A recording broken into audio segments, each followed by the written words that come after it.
नमस्कार दोस्तों, आज आपको मिलवाना चाहता हूं भारत के उस यशस्वी और तेजस्वी और सच्चे संत से जिनके प्रताप से आज हिंदुस्तान का बच्चा बच्चा वाकिफ हो रहा है। अगर सच्चे संत होते हैं इस दुनिया के अंदर तो कैसे होते हैं। हम बड़े सौभाग्यशाली हैं कि इस युग में भी ऐसे संत रहते हैं। आपके सामने जो तेजस्वी, जिनके चेहरे पे एक मार्तंड जैसी एक प्रचंड आभा है, एक ऊर्जा है, हित प्रेमानंद गोविंद शरण जी महाराज वृंदावन में विराजते हैं, हित केली कुंज धाम में निवास करते हैं, हित हरिवंश की परंपरा से आते हैं, श्री राधा वल्लभ संप्रदाय में दीक्षित हैं। एक ऐसे संत, सच्चे संत की परिभाषा मैंने हजारों बाबाओं को देखा है वर्तमान के अंदर, हजारों कथावाचकों को सुना है, लेकिन मैं किसी से भी प्रभावित नहीं हुआ हूं।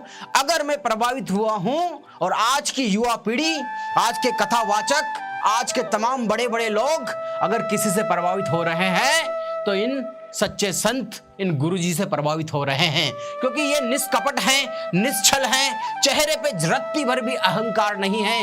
विद्या ददाति विनयम की बात करने वाले संत विनम्रता की बात करते हैं, चेहरे पे तेज हैं। इनको कोई फर्क नहीं पड़ता, मैं इनका वीडियो देख रहा था, इनको कोई फर्क नहीं पड़ता कि इनकी सभा में कौन आया है। जब ये प्रवचन दे रहे थे तो एक शिष्य ने कहा कि भारतीय क्रिकेट टीम के कप्तान और बॉलीवुड की अदाकारा अनुष्का शर्मा आई हैं। इनको कोई फर्क नहीं पड़ा, जैसे एक सामान्य व्यक्ति होता है वैसे ही इनको ट्रीट किया गया। सच्चा संत वही है जो मोह माया से दूर रहता है, जिसके लिए कोई वीआईपी नहीं, कोई वीवीआईपी नहीं, सब बराबर हैं। तो आए तो कहा कि सखी जी को चुंदरी उड़ा दीजिए और इनको माला डाल दीजिए, उनकी एक लड़की थी उसको भी माला डाल दीजिए। फिर अपना प्रवचन शुरू करते हैं, कोई फर्क नहीं पड़ा, बिल्कुल सबको समान रूप से ट्रीट करते हैं, मुस्कुराते रहते हैं, हंसते रहते हैं।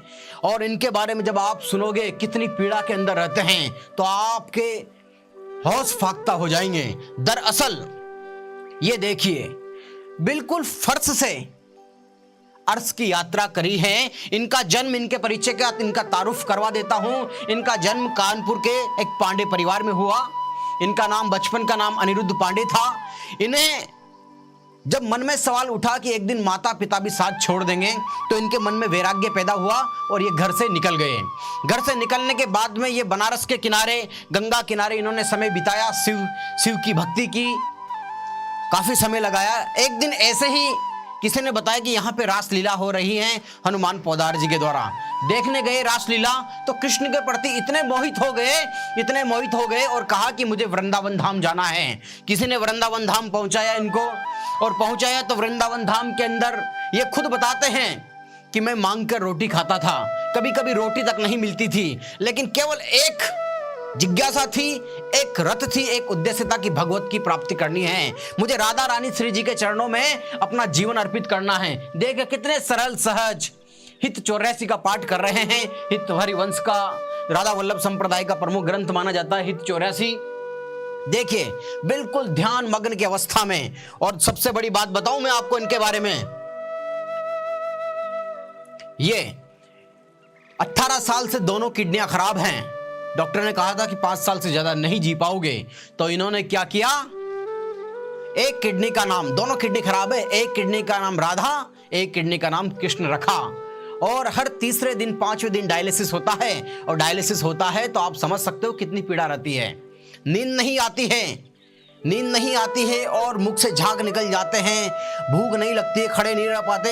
एक जैसे पानी के बिना मछली, मीन तड़पड़ाती हैं वैसे तड़प रहती हैं, लेकिन चेहरे पे कोई शिकन नहीं, बिल्कुल आनंद की अवस्था में रहते हैं। अगर दुनिया के वैज्ञानिकों को अगर शोध करना है तो इस विषय पे करना चाहिए।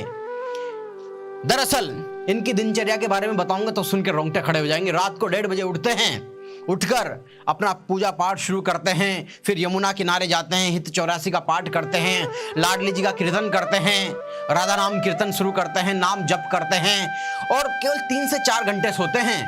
ये होते हैं संत, और चेहरे पे जरा सा भी विषाद नहीं, अवसाद नहीं, हमेशा परमानंद में रहते हैं। केवल नाम का आसरा है। ये होती है भक्ति में ताकत।